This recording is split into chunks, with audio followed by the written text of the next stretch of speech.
Hello दोस्तों, स्वागत है आप सभी का स्लीपी क्लासेस में। दोस्तों, मॉक टेस्ट कंप्लीट हो चुका है, लेकिन उसके सॉल्यूशंस देखते हैं।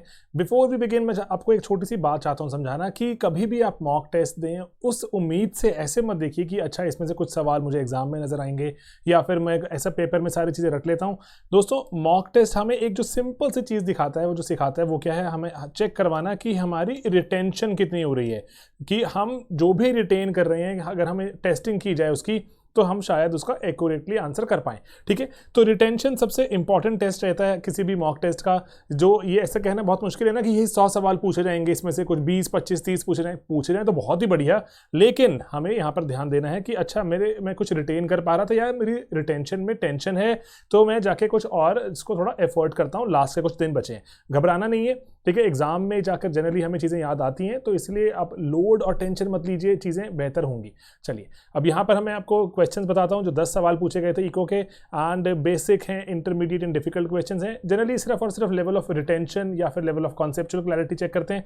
ओके, तो पहली सवाल में इनकरेक्ट पूछा गया था कि इनकरेक्ट बताइए about production linked incentive scheme. बहुत ज़्यादा न्यूज़ में रह चुकी है, अलग अलग तरह से सवाल बन चुके हैं।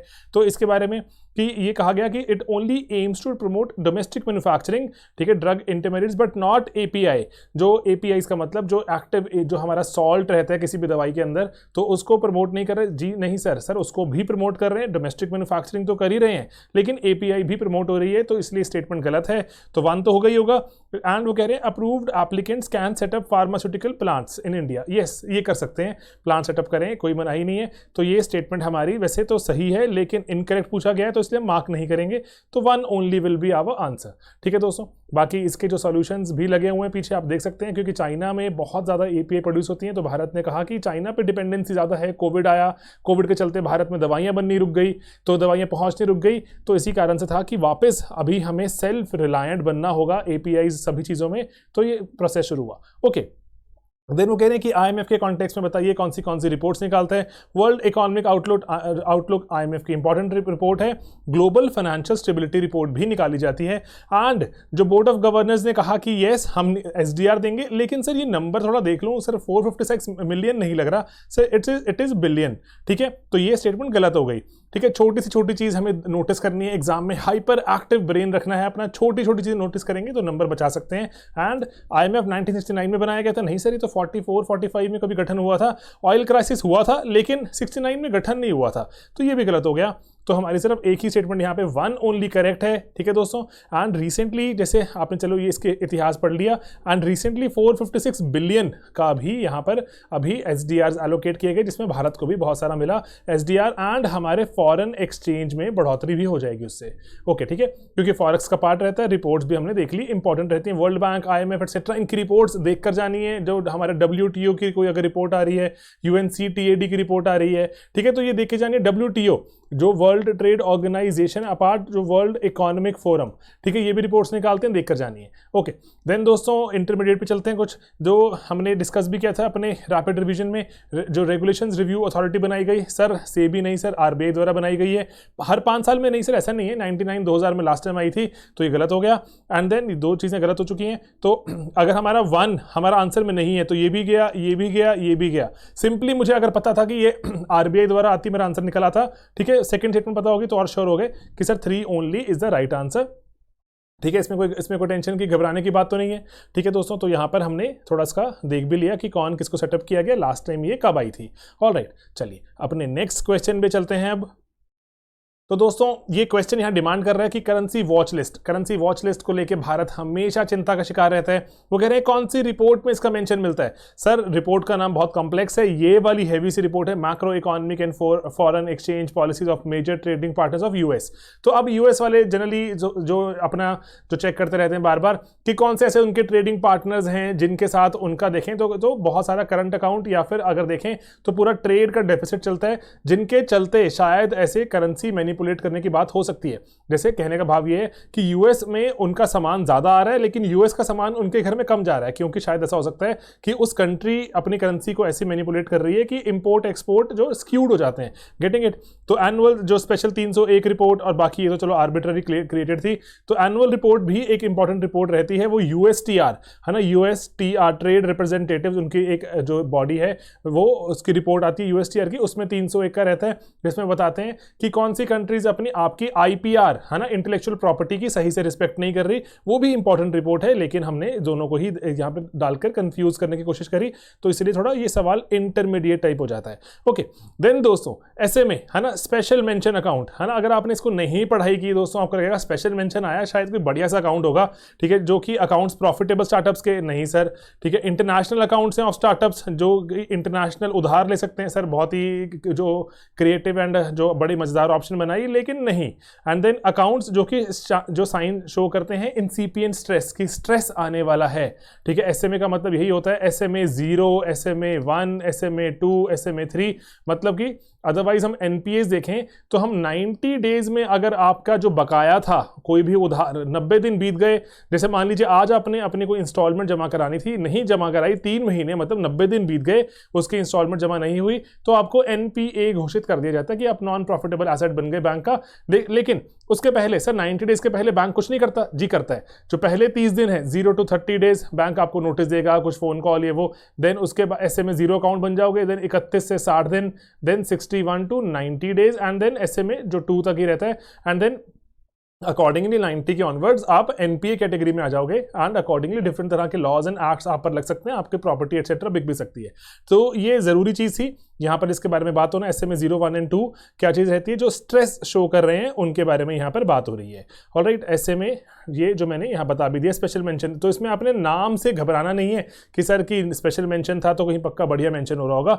तो ओके, टीआरपी जो स्कैम स्कैंडल एटसेट्रा पता नहीं न्यूज़ में क्या क्या आता रहता था, एंड उसके बाद टीआरपी की बात होती थी, तो टीआरपी को प्लीज़ गूगल करके विकीपीडिया करके BARC की साइट पर जाकर आप इसको पढ़ लीजिए, ठीक है। तो ये जो मीट्रिक यूज़ किया जाता है मार्केटिंग द्वारा कि हाँ कि कितने लोगों ने जो इस पर्टिकुलर प्रोग्राम को देखा, उस प्रोग्राम में जो ऐड लगाई जाएगी कितने लोगों ने इसको ऐड को देखा एटसेट्रा, उसके लिए यूज़ किया जाता है। एंड 30 डेज की एवरेज की बजाय हम जो यहाँ पर देखते हैं कि 30 दिन में कि कितने लोगों ने एवरेज व्यूअरशिप देखी, एक उनके वहाँ बॉक्स सेटअप कर दिए जाते लोगों के घर पे, उससे डेटा कलेक्ट किया जाता है कि कौन सा चैनल कितनी देर चला, ठीक है दोस्तों। तो टीआरपी इसीलिए एक इंपॉर्टेंट एक चीज है एडवर्टाइजमेंट के लिए, इसकी सच्चाई होना बहुत जरूरी है, क्योंकि अगर आप इसको मैनिपुलेट कर देंगे, बोलेंगे कि सर हमारा चैनल तो बहुत बढ़िया चल रहा है, इस पर आप लगाइए ऐड, एंड ऐड महंगी है, लेकिन हमारी चैनल हमारा बहुत ज्यादा जिसमें व्यूअरशिप आती है, हमारे न्यूज चैनल में जो मर्जी बोले हम, लेकिन हम किस पे बैकअप करेंगे, सर हमारा जो ये टीआरपी जो रेटिंग है इसमें आप चेक कीजिए, इसमें हमारा बहुत ऊपर है, इसलिए हमारी ऐड बाकी जगह पे ऐड मान लीजिए 5 लाख की है, हमारी ऐड 15 लाख की है, क्योंकि टीआरपी रेटिंग अप है। लेकिन अगर टीआरपी मैनिपुलेटेड होगी तो ये जो एडवर्टाइजमेंट दे रहे हैं जो एडवर्टाइजर्स हैं उनके साथ धोखा हो सकता है। तो इसीलिए इसका जो ऑथेंटिक और सही होना जरूरी है, इसमें मिनिस्ट्री ऑफ इंफॉर्मेशन भी इन्वॉल्व रहती है, एंड जैसे हमारे जो एडवर्टाइजमेंट के रेगुलेटरी बॉडीज हैं जो सेल्फ रेगुलेशन करती हैं, ये सभी जो TRAI हमारी टेलीकॉम रेगुलेटरी अथॉरिटी, ये सब यहाँ भागीदार हैं, स्टेक होल्डर्स हैं। तो इसीलिए इसका ऑथेंटिसिटी इंश्योर करने के लिए लगे रहते हैं, एंड ऑथेंटिक नहीं है तो इसी कारण स्कैम स्कैंडल सामने आया था, एंड अकॉर्डिंगली इस पर हमें थोड़ा सा अकेडमिकली भी देखना चाहिए। मेंस में सिक्योरिटी इश्यूज टाइप जो आपका जो टॉपिक रहते हैं वहां पर भी एक बीच में टॉपिक है, वो हम उस पर बात कर सकते हैं कि मीडिया में कैसे हम देखें तो मीडिया कैसे जो स्क्यूड नजर आता है कई बार, ये स्टैंडर्ड यूपीएससी मेंस का सवाल रहता है। ओके चलिए नेक्स्ट चलते हैं। स्वामीनाथन कमेटी, एक सेपरेट कंप्लीट वीडियो अवेलेबल है, 11 इंपॉर्टेंट पॉइंट्स डिस्कस किए गए हैं। प्री में तो चलो पढ़ ही लिया, मेंस में भी पढ़ेंगे। ओके, जो इन्होंने नेशनल पॉलिसी फॉर फार्मर्स दी थी सर, बात सही है, एंड एग्रीकल्चर रिस्क फंड बनाने की बात की थी सर, ये भी बात सही है। इन्होंने कहा था अबैंडन कर दो वेल इरिगेशन, अरे नहीं सर, इन्होंने कहा था कि डिसेंट्रलाइज करते हैं, वेल इरिगेशन को प्रोत्साहित करते हैं जगह जगह, ताकि किसान अपने आप से ही, अपने बलबूते पर ही, किसान या फिर छोटा सा कोई गांव कस्बा है, अपने आप से ही इरिगेशन कर पाए, वेल इरिगेशन को प्रमोट किया जाए, वेल रिचार्ज मैकेनिज्म चलाया जाए। तो सर 3 सही नहीं लग रहा मुझे, 1 एंड 2 यहां पर सही है आपका आंसर, ठीक है दोस्तों। तो इसीलिए मिलियन वेल्स रिचार्ज करके 2004-5 में रिपोर्ट आई थी। तो एंड इस पर आप जाके प्लीज क्विक जो गूगल कीजिए स्वामीनाथन कमेटी रिपोर्ट, जो यूट्यूब पे स्लीपी क्लासेस, आपको 11 पॉइंट्स मिल जाएंगे, बहुत रैपिडली कवर होते हैं कि क्या क्या चीजें हमें पढ़नी चाहिए, ठीक है दोस्तों। ओके, लिक्विडिटी ट्रैप की बात करते हैं। लिक्विडिटी ट्रैप न्यूज में था पर्टिकुलरली, क्योंकि कोविड आया, कोविड के चलते ऐसा भी हुआ कि थोड़ी डिमांड घट गई, क्योंकि जब प्रोडक्शन ही नहीं हो रही है, लोगों को लग रहा है कि कहीं मेरी जॉब ना चली जाए, मेरी सैलरीज ना कट जाएं, तो इसीलिए अकॉर्डिंगली लोगों ने अपने खर्चे कम कर दिए, एवेन्यूज भी कम हो गए थे, शॉपिंग मॉल्स एक्सेट्रा बंद हो गए थे। तो उसके कारण हुआ क्या, गाड़ियों की डिमांड घट गई, जो नई नई तरह के ऑफिसेज जो या फिर आपके जो हाउसेज की डिमांड घट गई। तो उससे हुआ क्या कि पर्टिकुलरली लोगों के पास सैलरी तो मिल रही थी, जो वर्क फ्रॉम होम एक्सेट्रा कर रहे थे, सेविंग उनकी हो रही थी, सेविंग रेट वाज अप, लेकिन उधार चाहे किसी को लेना था या फिर अगर सस्ते से सस्ता उधार भी हो जाए तब भी लोग जो प्रोडक्ट खरीदने नहीं जा रहे थे। तो इसीलिए इंटरेस्ट रेट्स जो थे आपके, interest rates were very low, लेकिन सेविंग रेट वाज अप। ये था लिक्विडिटी ट्रैप कि क्या करें, हमने इतना सस्ता कर दिया उधार, उसके बावजूद लोग कुछ भी खरीदने नहीं जा रहे, तो अब क्या करें, या फिर खरीदने नहीं जा रहे, या फिर कोई नया घर नहीं खरीद रहे, या नई गाड़ी नहीं खरीद रहे, क्या करें, लोन नहीं ले रहे, ठीक है, मार्केट में ग्रोथ नहीं आ रही। तो इसको कहा जाता है लिक्विडिटी ट्रैप कि लिक्विडिटी मार्केट में ऑलरेडी एग्जिस्ट करती है, लोग खर्च नहीं रहे because of various reasons, behavioural aspect भी ये बन जाता है वो एक तरह से, एंड अकॉर्डिंगली मार्केट में अगर हम और सस्ता उधार कर भी दें, क्रेडिट को और सस्ता कर दें, लोग खरीदने वाले नहीं, that is called a trap. अब कैसे इकोनॉमी चलाई जाए, सरकार को नई नई तरह की चीजें सोचनी पड़ती हैं, ठीक है। तो यही है, interest rates are very low and saving rates are high, monetary policy आपकी इनइफेक्टिव हो जाती है, एंड इस पर थोड़ी सी यहां चर्चा की। ओके, देन नेक्स्ट क्वेश्चन पे चलते हैं। यहाँ पे थोड़ा सा मुश्किल सवाल। देन एमएसपीज में बहुत सारी कॉस्ट कंसिडर की जाती हैं, ठीक है, A1 A2 B1 B2 C1 C2।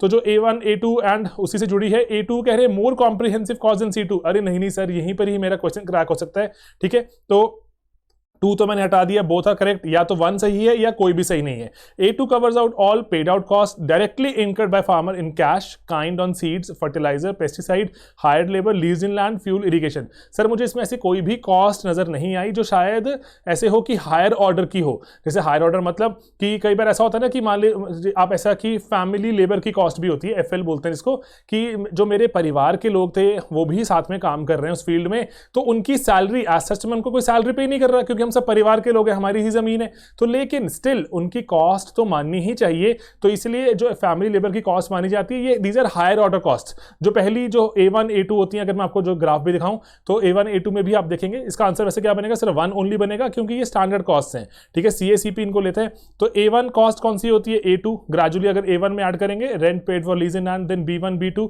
C1 C2, ठीक है। रिसेंटली अभी जैसे अगर हम इसको क्वेश्चन को डिस्कस कर रहे हैं तो अभी से कुछ दिन पहले ही अप्रॉक्सीमेटली, जैसे आज टेंटेटिवली हम देखें तो 1 अक्टूबर या 30 सितंबर 2021 के आसपास मैंने एक MSP पर मैंने एक वीडियो बनाया था। उसमें मैंने MSP में वेरियस कॉस्ट्स भी डिस्कस की थी, वहां पर ये सभी कॉस्ट डिस्कस्ड हैं दोस्तों, ठीक है। आप उनको एक बार प्लीज देख लीजिए, इट्स अ रिक्वेस्ट कि जैसे जैसे हम आगे बढ़ते जाते हैं हमारी कॉस्ट थोड़ी और कॉम्प्रिहेंसिव हो जाती है। C2 is the most comprehensive cost जो कि फार्मर इंकर करता है, चाहे वो जेब से पैसा जा रहा है ना। जो A1 की कॉस्ट है वो तो जेब से पैसा निकल के जा रहा है आपका, लेकिन जो C2 तक पहुंचते बहुत सारी ऐसी चीजों की कॉस्ट भी मान रहे होते हैं जो कि इंप्यूटेड है। आज सच अगर मैं बोलूं कि जमीन की कॉस्ट, जमीन मेरी अपनी थी, लेकिन अगर मैं किराए पर देता या फिर मैं अगर किराए की जमीन पर मैं अगर खेती बाड़ी करता, मैं कुछ तो पैसे जेब से निकालता, वो वाली जमीन की कीमत भी लगाई जाती है जैसे जैसे एज वी मूव डाउनवर्ड्स, ठीक है। A1 इज कि अगर मैंने कुछ भी जैसे उधार नहीं लिया, बेसिक मुझे अगर जमीन पे काम कर रहे हैं, ठीक है, तो जैसे उसके लिए मुझे सीड्स, फर्टिलाइजर्स एटसेट्रा चाहिए होंगे, ठीक है, एंड वर्किंग कैपिटल चाहिए होगा, वो A1 and gradually will move towards more comprehensive cost C2 तक, ठीक है दोस्तों। तो इसीलिए इसको ध्यान रखना इंपॉर्टेंट है। स्वामीनाथन कमेटी भी बात करती है इसका, एंड अदरवाइज भी न्यूज में रहता है जो MSP को लेके जो लड़ाई चल रही थी, इसलिए बेसिक्स हैं ये, ऑलराइट, ओके। देन दोस्तों आज का आखिरी सवाल, वो कह रहे हैं प्रधानमंत्री फसल बीमा योजना न्यूज में थी क्योंकि मैंडेटरी थी पहले, जिसने अगर लोन उधार लिया हुआ है, अगर कुछ क्रॉप लोन लिया हुआ है कुछ, तो उसको मैंडेटरी था कि आप फसल बीमा योजना लेंगे। तो ठीक है, उसमें होता क्या था, मान लीजिए कि अगर 2% प्रीमियम किसान को चुकाना है तो जो 2% पैसा काट के ही मिलता था, 98% ही बैंक अदा करता था, क्योंकि बैंक कहता था 2% मैंने आपका काट कर मैंने आपकी जो फसल का पैसा दे दिया, किसको, जो जैसे जो भी इंश्योरेंस की कंपनी जो भी थी उसको पे कर दिया, तो किसान को मिलता था ऐसे 98%। तो जो एक तरह से जो क्रॉप लोन्स ले रहे थे उनको जो पैसा कम मिलता था, ठीक है, 100% जो मिलना था, मान लीजिए अगर 1 लाख उधार लिया तो 98,000 या फिर और डिडक्शन होकर पैसा मिल रहा था। तो इसीलिए बहुत से किसान इससे खफा थे, वो कह रहे थे कि हमारी मर्जी होनी चाहिए, हम चाहते हैं क्रॉप इंश्योरेंस लेना या नहीं, कि हमारे यहाँ पे मान लीजिए कोई तूफान बाढ़ कुछ आता ही नहीं, हम क्यों क्रॉप इंश्योरेंस लें। तो इसलिए आप बैंक्स को इंश्योरेंस दे रहे हैं, ये किसान की इंश्योरेंस नहीं है, तो ये क्रिटिसिज्म था इसका। तो मैंडेटरी को हटा दिया गया 2020 अगस्त में, एंड उसको वॉलेंटरी कर दिया गया, चाहे आपने लोन लिया है चाहे नहीं लिया, वॉलेंटरी कर दिया गया। बाकी ये जो प्रीमियम रेट्स लिखे हैं तो हम कब से रट रहे हैं, ठीक है, इसमें कोई यहाँ पर कोई देखें अगर तो नई बात नहीं है। तो 1 was wrong, 2 was right and this is the answer. तो अकॉर्डिंगली यहाँ पर जो भी इसमें बदलाव किया गया वो भी आपके सामने लगा दिया, ठीक है दोस्तों। तो क्विक इसको रिवाइज कीजिएगा, पूरा टेस्ट रिवाइज कीजिएगा एंड इतनी कोई डरने घबराने की बात नहीं है। मॉक टेस्ट में नंबर अच्छे हैं बुरे हैं कोई यहाँ पर जो आपको उसको दिल पे मत लीजिए। तो अल्टीमेटली जो दिल पे क्या लेना है हमें, जो एक पर्टिकुलर अपना फाइनल अटेम्प्ट एंड जो दिल से अटेम्प्ट देना है, डरना नहीं है। कहना जनरली ये आसान रहता है कि डरना नहीं है एक्सेट्रा, लेकिन एग्जाम में जाइए एकाग्रता रखिए, ठीक है। 2 घंटे का एग्जाम है, 2 घंटे टोटल कंसंट्रेशन, एक्टिव ब्रेन। मैं बार बार इस वर्ड को यूज करता हूं, चाहे आपका प्री हो चाहे आपका मेंस हो, ठीक है। एक्टिव ब्रेन रखिएगा, active brain will get you marks, ठीक है, कि कहाँ पे मिलियन लगा, बिलियन लगा, कहाँ पे हजार, कहाँ पे करोड़, ठीक है। ये 2% जो PMFBY में ठीक लिखा है नहीं लिखा, ठीक है। एक्टिव रहेंगे तो आप नेगेटिव बचा सकते हैं एंड नेगेटिव बचा रहे हैं, जो भी आपका जो खर्चा बच रहा है दैट इज सेविंग, ठीक है। 92 कट ऑफ थी लास्ट टाइम, इतने सारे बच्चे अगर देखें तो रह गए क्योंकि नेगेटिव बहुत सारी हो गई। तो इसीलिए जो अगर खर्चे बचा लेंगे आप तो सेविंग कहलाएगा एंड रैंक दिला सकता है, प्री निकलवा सकता है, मेंस की टिकट दिलवा सकता है, ठीक है दोस्तों। तो इसीलिए थोड़ा कॉन्फिडेंट एंड एक्टिवली जाकर दीजिए पेपर को, घबराइए मत क्योंकि बहुत पड़ा हुआ है एग्जाम के दबाव में। इट्स लाइक एन ऑरेंज, ठीक है। हमारा दिमाग एक ऑरेंज के जैसे होता है, थोड़ा सा अगर उस पर स्ट्रेस लगता है तो जूस तभी निकलता है, अदरवाइज जूस निकलेगा ही नहीं, दिमाग पड़ा हुआ है ऐसे, ठीक है। थोड़ा सा stress is good for our health, ठीक है, is good for our productivity, is good for our motivation. डरना नहीं है दोस्तों, ठीक है। And all the very best, you will do good and you should do good. मेहनत की हुई है आपने तो इसीलिए बस मेहनत करिए, तो अब कैसे घबराना है, अब तो बस आ गई है जो इम्तिहान की घड़ी। ऑलराइट, चलिए मिलेंगे दोस्तों बहुत ही जल्द, bye bye and all the best.